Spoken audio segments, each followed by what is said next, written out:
अच्छा जी, पाकिस्तान के अंदर जो हैं वो जो पाकिस्तान के इंटरम फॉरेन मिनिस्टर हैं जलील अब्बासी साहब, उन्होंने जलील अब्बास जिलानी जो हैं उन्होंने कहा जी कि इंडियन सुप्रीम कोर्ट ने जो अभी मेंटेन रखा है, जो रिवोक किया गया था आर्टिकल 370 जम्मू एंड कश्मीर में, उस वर्डिक्ट को हम बिल्कुल नहीं मानते हैं क्योंकि न्यू दिल्ली जो है वो बिल्कुल इंटरनेशनल लॉ को फॉलो नहीं कर रहा है। उसने खुद यूनाइटेड नेशंस के अंदर जाके कहा था कि हम जो हैं ये यहाँ पे एक इनको राइट ऑफ सेल्फ डिटर्मिनेशन देंगे।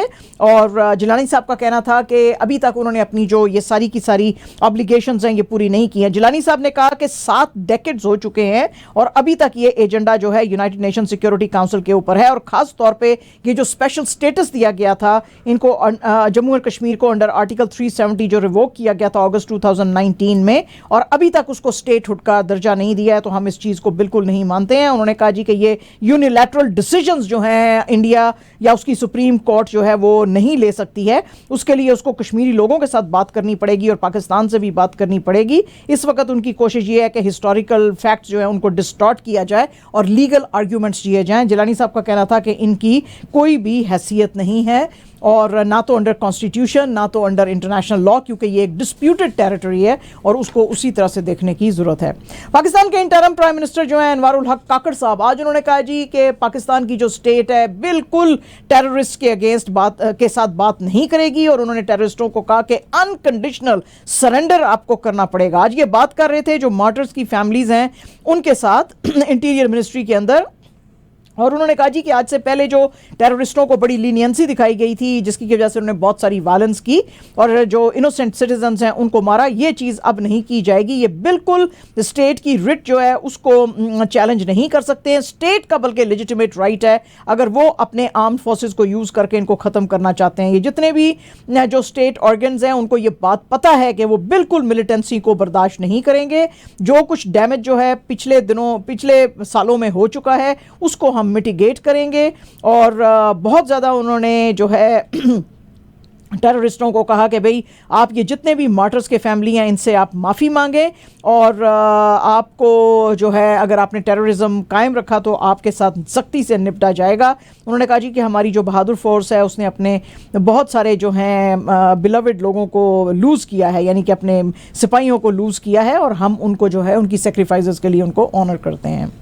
कराची के में जो JI के अमीर हैं हाफिज नईमुर रहमान, उन्होंने आज कहा जी कि हम एक नो कॉन्फिडेंस मूव लाना चाहते हैं कराची के मेयर बैरिस्टर मुर्तज़ा वहाब के लिए, क्योंकि वो कहते हैं जी कि सिटी काउंसिल जो थी उसने अप्रूव की थी एक रेजोल्यूशन जिसमें कि अलाउ किया गया था कि के इलेक्ट्रिक जो है वो कराची मेट्रोपॉलिटन कॉरपोरेशन से जो है वो कलेक्ट कर सकती है जो बिल्स हैं, ये जो पावर बिल्स हैं सिटीजन्स के जो है वो के लिए।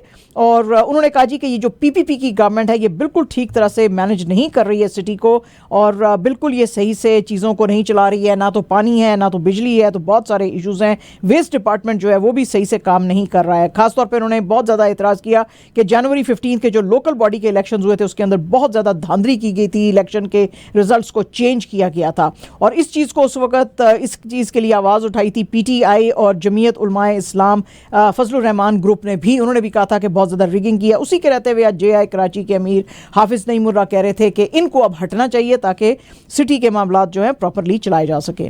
PPP के लीडर जो है अब्दुल कादिर बलोच साहब, उन्होंने कहा जी कि कुछ इलाकों के अंदर जहाँ पे के लॉ एंड ऑर्डर की सिचुएशन है वहाँ पे जो है इलेक्शंस लेटर डेट पे किए जा सकते हैं। वो कहते हैं जी कि कंट्री में इस वक्त 236 सीट्स हैं, और इसके अंदर जो है कुछ 7 से 8 सीटें ऐसी हैं जहाँ पे कि सिक्योरिटी के मामले हैं, तो बजाय इसके कि पूरे के पूरे डेमोक्रेसी को, डेमोक्रेटिक सिस्टम को डिरेल किया जाए, इन इलाकों के अंदर जहाँ पे सिक्योरिटी का मसला है उसको छोड़ के बाकी मुल्क के अंदर इलेक्शंस होने चाहिए। और ये जो टेररिस्ट ऑर्गेनाइजेशंस हैं खासतौर पे जो टारगेट करती हैं कल्लात, मस्तंग और नेबरिंग एरियाज़ को, उनके ऊपर जो है वो ज़्यादा काम करने की ज़रूरत है, उनको पकड़ने की ज़रूरत है ताकि वो जो ये इलेक्शन की कैंपेन्स हैं इसके अंदर कोई हिंड्रेंस ना ला सके। इसके अलावा जो इंटीरियर मिनिस्टर बुगटी साहब हैं उनके लिए भी उन्होंने कहा जी कि उनको ओपनली बहुत ज़्यादा थ्रेटन नहीं करना चाहिए था फजलुर रहमान साहब को, और उन्होंने कहा जी कि आप उनसे डायरेक्टली बात करें, आप ऐसे पब्लिक में ऐसी बात ना करें। उन्होंने कहा जी कि वैसे जो इंटरिम गवर्नमेंट है उसका काम है कि जितने भी पॉलिटिशियंस हैं उनको प्रोटेक्ट करना। MQMP जो है जी उसने आज डायरेक्ट निशाने लिए हैं पाकिस्तान पीपल्स पार्टी के लिए, और उन्होंने कहा जी कि हमारे जो 3 वर्कर्स की डेथ हुई है और बहुत सारे जो अदर वर्कर्स हैं जिनको कि बहुत सारी बुलेट की इंजरीज आई हैं, इस सब के अंदर PPP इन्वॉल्व है। PPP ने इस चीज़ को डिनाई किया है, लेकिन ये जो कराची की मच्छर कॉलोनी आपको पता ही है कि एक स्लम है, यहाँ पे भी MQMP कहती है कि हमारे वर्कर्स और हमारे लीडर्स के ऊपर जब वो अपने पोल एक्टिविटीज़ कर रहे थे उसके ऊपर PPP के जो लोग हैं उन्होंने इसके ऊपर उनके ऊपर हमला किया। पुलिस इस बात को मानने को तैयार नहीं है, वो कहती हैं कि नहीं PPP के ये लोग नहीं थे, ये जो 2 डिफरेंट किस्म की जो क्लैश हुए थे लोगों के अंदर वो लैंड किसी के ऊपर हुआ था, किसी यानी कि ज़मीन के मसले के ऊपर हुआ था। और MQMP के जो डिप्टी कन्वीनर हैं अनीस केम खानी, उन्होंने कहा कि नहीं PPP के आर्म्ड ग्रुप्स जो हैं वो अटैक उन्होंने किया हमारे पार्टी के जो नॉमिनेटेड जो कैंडिडेट्स हैं for national and provincial assemblies. और बहरहाल पुलिस कहती है कि हमने मेन सस्पेक्ट और उसके भाई को पकड़ लिया है और बाकी लोगों की तलाश जो है वो जारी है। नवाज शरीफ साहब जो हैं उन्होंने कहा है जी कि अब जैसे कि हमने आपको वीकेंड में भी बताया था फ्राइडे के दिन के बड़े आप ख्वाब देख रहे हैं 4थी दफ़ा प्राइम मिनिस्टर बनने के, तो अब ख्वाब तो हर कोई देख सकता है ना। अब इसमें आसिफ अली जरदारी साहब तो पीछे नहीं रह सकते, तो अब आसिफ अली जरदारी साहब भी ख्वाब देख रहे हैं प्राइम मिनिस्टर बनने का। लास्ट वीक उन्होंने कहा था जी कि मेरा बेटा बिलावल जो है उसके पीछे आपको खड़ा होना चाहिए, वो जो है उसको बनना चाहिए। अभी फिर एक वीकेंड के ऊपर इंटरव्यू दे रहे थे, उन्होंने कहा जी कोई भी बन सकता है प्राइम मिनिस्टर मुल्क का, मैं भी बन सकता हूं, बिलावल भी बन सकता है, खुर्शीद शाह भी बन सकता है। और ये तो पता चलेगा कि ये जब इलेक्शंस होंगे तो उसके अंदर कौन पॉपुलर है, कौन जब सामने ऐसे जो है वो आएगा। और उन्होंने कहा जी शहबाज शरीफ के बारे में कि शहबाज शरीफ साहब जो है उनके साथ हम इसलिए खड़े हुए थे और उनको इसलिए हमने इलेक्ट करवाया था प्राइम मिनिस्टर, और हमने उनके नंबर्स भी पूरे किए थे क्योंकि हमें लगता था कि वो जो है कंट्री को चला सकते हैं। और इसके अलावा उन्होंने जो है वो कुछ अर्सा पहले जैसे कि मैंने आपको बताया 56 फाउंडेशन डे कोयटा के अंदर मना रहे थे, जिसमें कि उन्होंने कहा था जी कि हम जो है अपने दरवाजे कभी भी क्लोज़ नहीं रखते हैं, हम खुले रखते हैं, और आप जो है वो किसी को इम्पोज नहीं कर सकते हैं पाकिस्तान के अंदर। अलबत्ता मेरा बेटा बिलावल जो है वो जवान है तो उसके साथ आप खड़े रहें। इसके अलावा उन्होंने इमरान खान साहब के ऊपर भी काफ़ी जो है तनकीद की। उन्होंने कहा इमरान खान ने पाकिस्तान को बर्बाद किया, बड़ा ही इग्नोरेंट किस्म का आदमी था, और जो फ्यूचर उसका जो है वो डिपेंड करता है कि उसका तरीक़ाकार क्या रहेगा। वाह जी वाह पायन की गल है जरदारी साहब, हुण तुसी भी किसी ਨੂੰ कहण जोगे हो कि भाई ये जो है ये इसने पाकिस्तान को रुइन किया। आप अपना ज़रा तो टाइम देखो आपने कितना पाकिस्तान को रुइन किया है। द वायर की एक स्टोरी है जी, और वायर की वही स्टोरी है जिसकी तरफ इशारा कर रहे थे आज जिलानी साहब पाकिस्तान के इंटरिम फॉरेन मिनिस्टर, जिसमें कि इंडिया की सुप्रीम कोर्ट ने आज ये कहा है कि जो रिवोक किया गया था आर्टिकल 370 जम्मू एंड कश्मीर में बाय द सेंट्रल गवर्नमेंट, इसको उन्होंने अपहोल्ड किया है। लेकिन अब वहाँ पे जो पॉलिटिकल जो हैं क्रिटिक्स हैं उन्होंने आज बहुत सारे सवाल उठाए हैं सुप्रीम कोर्ट के ऊपर। ये जिस वक्त chief justice of India Chandrachud साहब ने, जिसकी के बड़ी लोग तारीफ करते हैं कि बड़े फेयर बंदे हैं, उन्होंने जिस वक्त ये जजमेंट दी और ये 5 जज बेंच था जिसको ये हेड कर रहे थे, उन्होंने कहा जी कि अगस्त 5, 2019 को जब ये सेंट्रल की गवर्नमेंट ने हटाया था तो सेंट्रल की गवर्नमेंट जो है वो मेजॉरिटी गवर्नमेंट है और वो इस तरह का फैसला कर सकती है और लोगों को इस फैसले को मानने की जरूरत है। इसके ऊपर पॉलिटिकल क्रिटिक्स ने कहा कि अगर आप इस तरह की बात करेंगे तो फिर आपने ऐसी बात लद्दाख के लिए क्यों नहीं की, जम्मू एंड कश्मीर के लिए आपने लद्दाख के लिए क्यों की, जम्मू एंड कश्मीर के लिए क्यों नहीं की? क्योंकि लद्दाख के लिए आपने कहा कि उसको जो यूनियन टेरिटरी बनाया गया है आर्टिकल 3 के अंडर, तो मुझे गवर्नमेंट ने जो है वो प्रॉमिस किया है कि उसको स्टेटहुड की तरफ लेके जाएंगे, तो जम्मू एंड कश्मीर के लिए आपने ऐसे क्यों नहीं किया कि जो आर्टिकल 370 रिवोक किया गया है और उसको यूनियन टेरिटरी बनाया गया, यानी उसको डिग्रेड किया है, तो उसको भी आने वाले दिनों में फिर से स्टेटहुड की तरफ लेके जाएंगे। तो आज इसके ऊपर पहला एतराज आया लोगों का।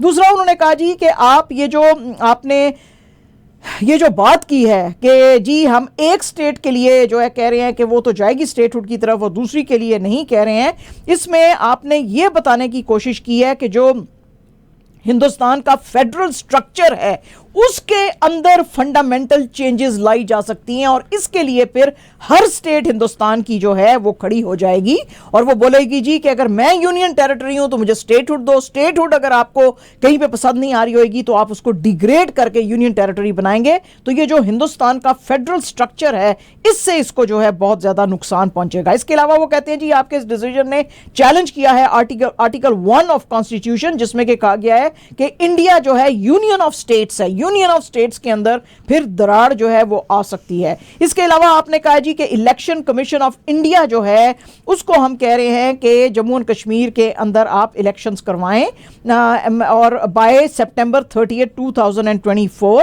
तो इसका मतलब यह है कि आपने एक इंडिपेंडेंट बॉडी को यह कह दिया है, क्योंकि यह स्टेट का काम होता है इलेक्शंस करवाना। तो अब अगर इलेक्शन कमीशन ऑफ इंडिया नहीं चाहेगी या उसको पसंद नहीं आएगा तो वो जम्मू एंड कश्मीर के अंदर जो है इलेक्शंस नहीं करवाएगी। जम्मू एंड कश्मीर के अंदर जो है लास्ट जो 5 फेज का इलेक्शन हुआ था वो नवंबर दिसंबर 2014 में हुआ था। उसके बाद से अभी तक Indian occupied Jammu and Kashmir के अंदर इलेक्शंस नहीं हुए हैं। तो वो कहते हैं जी कि आपने एक और दरवाजा खोल दिया है आपकी इस जजमेंट ने। जस्टिस संजय किशन कौल जो हैं उन्होंने इसके अलावा कहा कि जी एक ट्रूथ एंड रिकंसिलिएशन कमेटी बनाने की जरूरत है जो कि जो भी जम्मू एंड कश्मीर में जो वायलेशंस हुई हैं बाय स्टेट या नॉन स्टेट एक्टर्स सिंस 1980 उसको मेजर करे और रिकमेंडेशंस दे। और उन्होंने साउथ अफ्रीका का जिक्र किया कि साउथ अफ्रीका में जो इस तरह का एक कमीशन है उसके बेस के ऊपर और उसकी तर्ज का एक कमीशन बनाने की जरूरत है। तो इसके ऊपर फिर आज पॉलिटिकल जो एनालिस्ट थे उन्होंने एतराज किया। उन्होंने कहा जी जज साहब ये जो आपने बात की है कि साउथ अफ्रीका की तरह का एक कमीशन बनाया जाए तो ये कमीशन कभी कभी बहुत कंट्रोवर्शियल हो जाते हैं और बहुत गलत किस्म की बात कर लेते हैं जिससे कि जो माजी के जो वुंड्स होते हैं वो जिंदा हो जाते हैं। तो आज बहुत एतराज आया। हालांकि सुप्रीम कोर्ट के खास तौर पे जो जस्टिस चंद्रचूड़ के जो फैसले होते हैं उसके ऊपर हर बंदा बिल्कुल आंखें बंद करके बिलीव करता है क्योंकि बड़ी इज्जत है उनकी, क्योंकि वो कहते हैं जी he is a very very fair person. लेकिन आज इसके ऊपर बहुत शोर इंडिया में मचा कि ये आपका जो जजमेंट है जो आपने अप होल्ड किया है कि जी सेंटर की गवर्नमेंट ने चूंकि वो क्योंकि उस पर चंद्रचूड़ साहब ने कहा कि सेंटर के हर फैसले को अब सुप्रीम कोर्ट जो है वो चैलेंज नहीं कर सकता। उन्होंने कहा जी आपने बड़ा बायस दिखाया है इसके अंदर। तो काफ़ी आज इसके ऊपर एतराज़ हुआ। हिंदुस्तान के अंदर जी बिहार के सीतामर्ग एरिया में एक 13 साल की बच्ची जो है उसको हॉस्पिटलाइज किया गया। उसकी वजह यह है कि उसने अपनी मां को बताया कि गुरुग्राम का जो सेक्टर 57 था जिसमें कि एक शशि शर्मा एक खातून 55 ईयर्स की और उसके जो 2 बेटे हैं 25 एंड 30 ईयर्स के, वो 13 साल की इस बच्ची को डोमेस्टिक हेल्प के लिए लेके गए। हालांकि हिंदुस्तान का कानून कहता है कि 14 साल से पहले आप डोमेस्टिक हेल्प नहीं किसी को यूज कर सकते हैं, लेकिन लेके गए। लेकिन इसको उस बच्ची ने कहा जी मुझे नंगा करते थे, सेक्सुअली असॉल्ट करते थे, फिल्म करते थे और फिर ब्लैकमेल करते थे। वो उसकी मां जो थी कॉन्स्टेंटली उस बच्ची से बात करने की कोशिश करती थी जो उसके साथ नहीं करने दी जाती थी। फिर उस बच्ची ने बताया कि मेरे ऊपर एसिड फेंकते थे और मेरे पीछे अपना कुत्ता छोड़ देते थे जो मुझे काटता था। तो ये बहरहाल जी पुलिस जो है उसने बच्ची को अब हॉस्पिटल में डाला है और इन सारों को जो है पकड़ा है। इसके अलावा जो है ये बहुत सारे इस तरह के जो इंसिडेंट्स हैं जी ये अब वहाँ पे दिल्ली और एनसीआर के एरिया में हो रहे हैं इस तरह के। इसके अलावा जो है 3 लोग जो हैं उनको आज पकड़ा गया है गैंग रेप के लिए। और एक फॉर्मर गवर्नमेंट ऑफिशियल थी, उसकी बेटी है 23 ईयर्स की, जिसको के जो जा रही थी यहाँ पे बाजार खाला के एरिया में और ये लड़के जो बड़ी देर से वहाँ पे फिर रहे थे उन्होंने उस लड़की को जो है वो बिठाया अपनी गाड़ी में और फिर उसको कुछ पीने को दिया और फिर उसको जो है रेप किया। इसमें से जो एक लड़का है वो एम्बुलेंस ऑपरेटर है, 2 जो है टी वेंडर्स हैं। ये किंग्स जॉर्ज मेडिकल यूनिवर्सिटी जो है इसके करीब अपना ठेला लगाते हैं और जो है वो लड़की उसकी कंप्लेंट पे पुलिस ने इनको जो है वो भी पकड़ा है।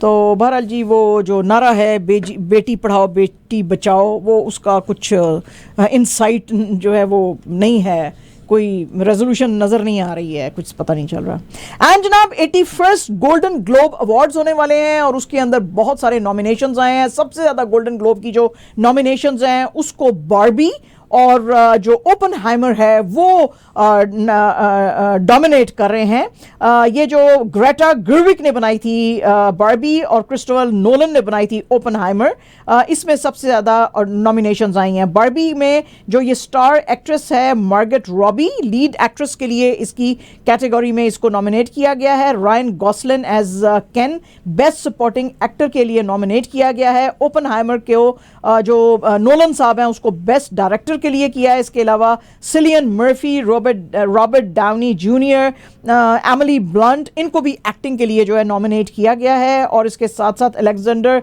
पेयर की जो फिल्म थी द होल्ड ओवर्स और मार्टिन स्कॉर्सेज़ की killers of the flower moon और ब्रैडली कूपर की मेस्ट्रो, इन सबको भी नॉमिनेशंस मिले हैं। तो लोग अब जो है बड़े एक्साइटेड हैं, वो देखना चाहते हैं कि जनाब सबसे ज़्यादा अवार्ड्स जो है कौन जीतता है।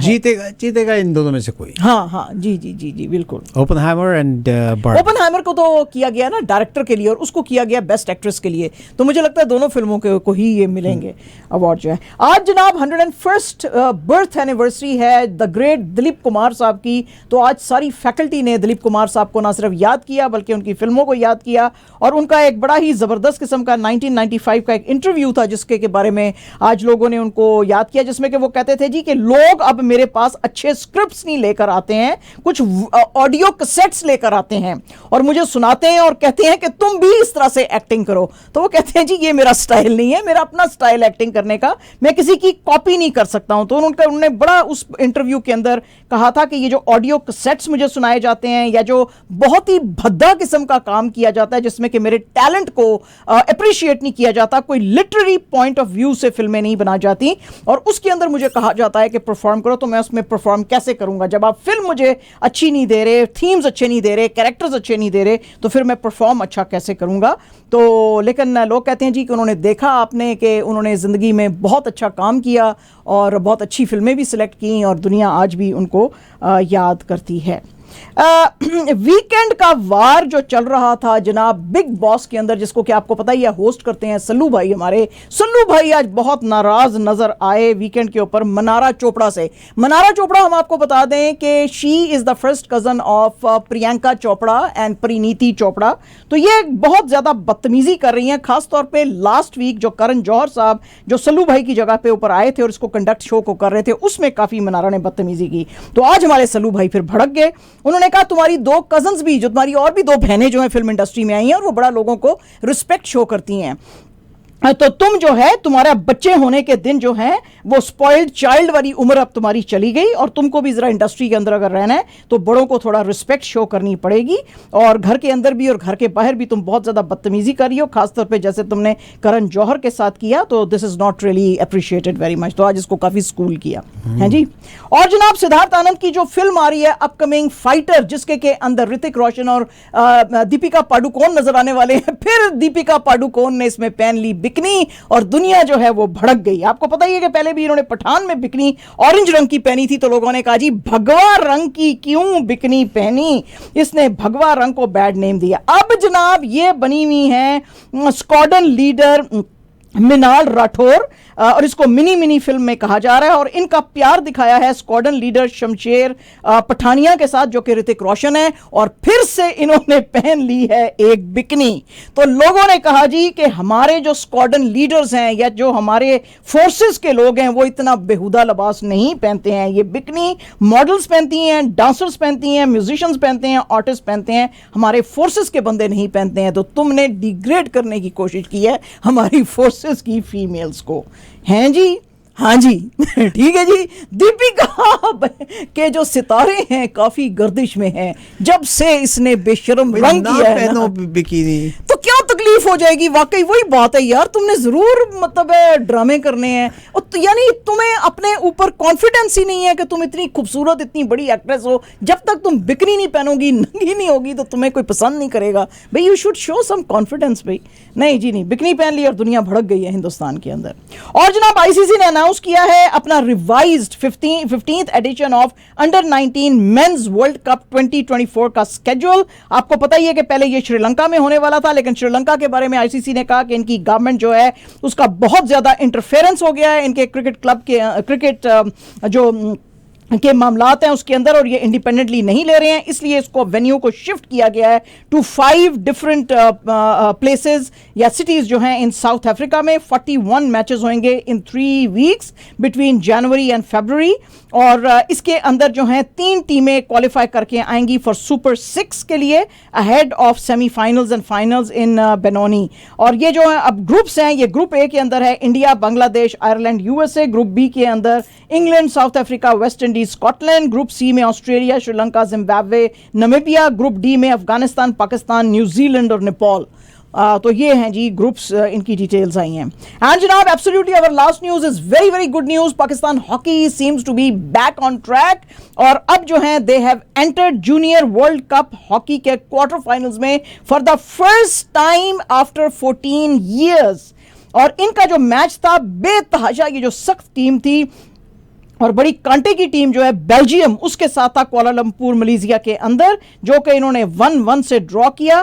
पाकिस्तान की हालत काफी खराब थी, लेकिन पाकिस्तान ने चूंकि पहले मैचेस जीते थे तो उसको अब सिर्फ ड्रॉ करना था, जबकि बेल्जियम के लिए यह जीतना जरूरी था। और बेल्जियम ने आते सारी 3rd मिनट में पेनल्टी कॉर्नर के ऊपर कर दिया गोल, और पाकिस्तान ने फिर बहुत स्ट्रगल की, लेकिन उनसे गोल नहीं हो रहा था। सेकेंड हाफ के अंदर एक डिफरेंट पाकिस्तान साइड देखी गई, और उन्होंने बहुत ही अग्रेसिव किस्म की गेम खेली। उनका बॉल पोजीशन जो है उन्होंने इंप्रूव किया, और 42nd मिनट में पाकिस्तान के जो अरबाज अहमद हैं उन्होंने ये गोल इक्वलाइज किया। उन्होंने डॉज किया बेल्जियन गोलकीपर को फ्रॉम द लेफ्ट साइड, और फिर उसने जो है गोल किया, तो 1-1 से ये मैच जो है बराबर रहा। And as a result Pakistan reaches quarter finals, जैसे कि मैंने कहा, आफ्टर 14 ईयर्स।